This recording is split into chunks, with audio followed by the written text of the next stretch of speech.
Good morning, sweet children. Prayer is the key of morning and bolt of evening. हमें अपने दिन की शुरुआत और सोते समय अपने दिन को ख़त्म करना किससे करना चाहिए? गॉड को प्रेयर करते हुए करना चाहिए. Now we are going to start our day. So join your hands and recite the prayer.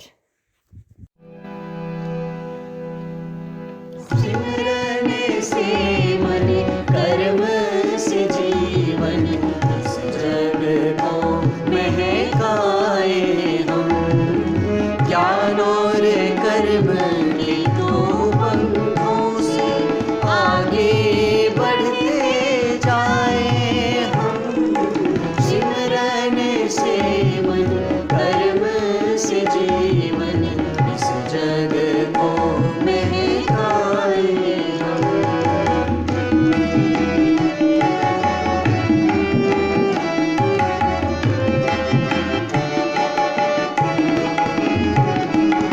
जब सोचे सबका भला जब देखे सबके गुण देखे मीठा मीठा बोले सबसे सबके मन को भाए हम सिमरन से मन कर्म से जीवन इस जग को महकाए हम इस जग को महकाए हम इस जग को महकाए हम.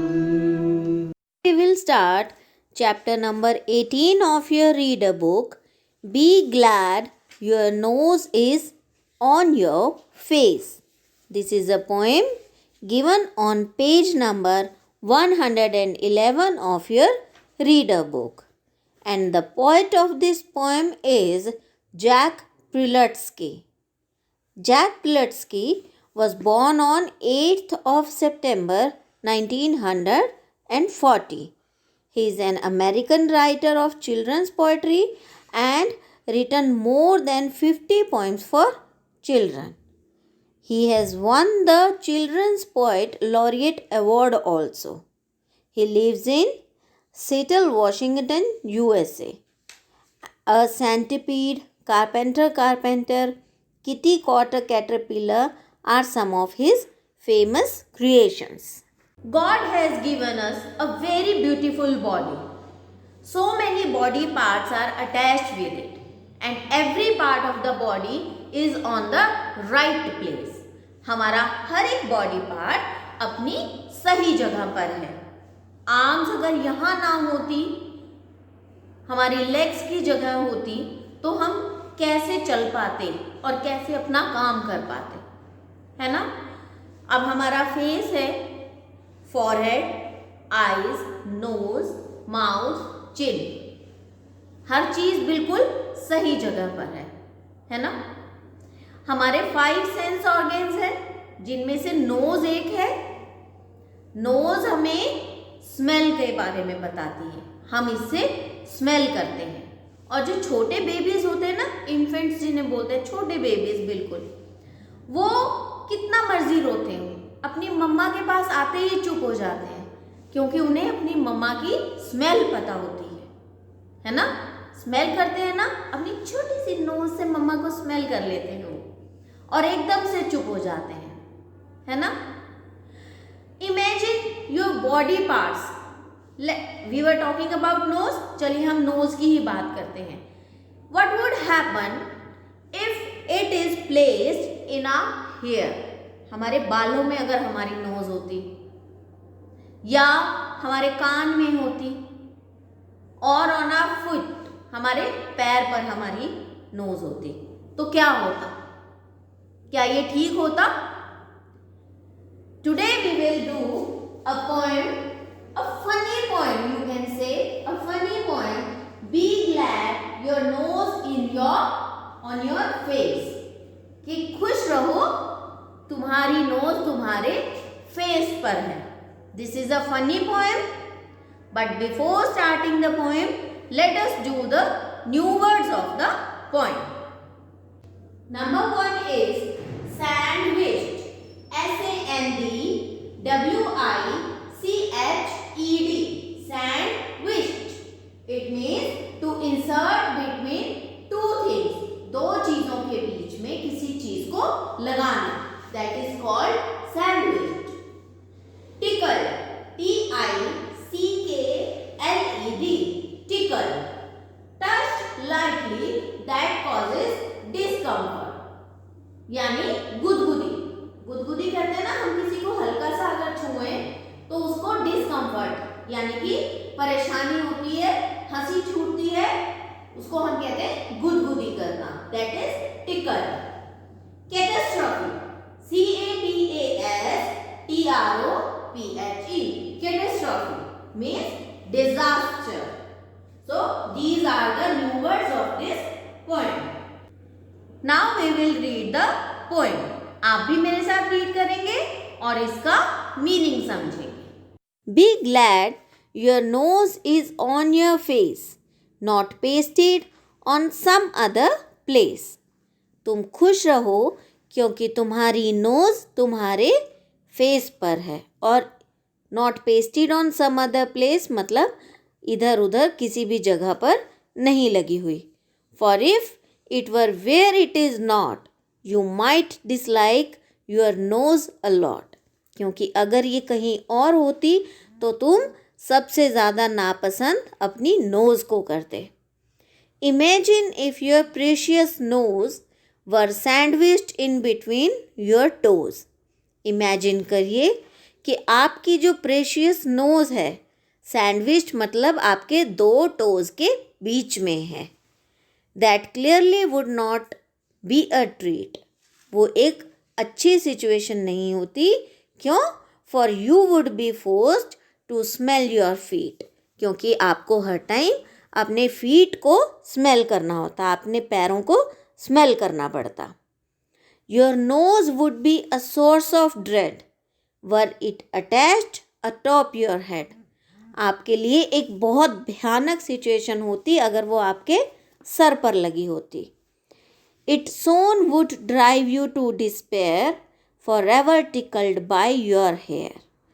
और वो आपको बहुत परेशान करती क्योंकि हर टाइम आपके जो बाल हैं सर के वो उसको टिकल करते रहते, उसको गुदगुदी करते रहते.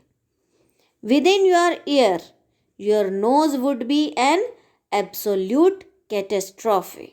अगर वो आपके कान में होती तो आपकी नोज़ एक बहुत बड़ा डिज़ास्टर, बहुत बड़ा परेशानी का कारण होती. For when you were obliged to sneeze, your brain would rattle from the breeze. क्योंकि जब आप स्नीज़ करते तो आपका ब्रेन, जब स्नीजिंग के बाद हवा आती है, बहुत तेज़ हिल जाता, वो परेशान हो जाता. Your nose instead, through thick and thin, remains between your eyes and chin. आपकी नोज़ हर अच्छे और बुरे समय में कहाँ रहती है? हमेशा आपकी आइज़ और चिन के बीच में रहती है. Not pasted on some other place. वो कहीं पर भी नहीं, इधर उधर नहीं लगी हुई. Be glad your nose is on your face. खुश रहो कि आपकी नोज़ आपके फेस पर है. We will revise this poem through animation. Nose is on your face, not pasted on some other place. For if it were where it is not, you might dislike your nose a lot. Imagine if your precious nose were sandwiched in between your toes. That clearly would not be a treat, for you'd be forced to smell your feet. Your nose would be a source of dread were it attached atop your head. It soon would drive you to despair, forever tickled by your hair. Within your ear, your nose would be an absolute catastrophe, for when you were obliged to sneeze, your brain would rattle from the breeze.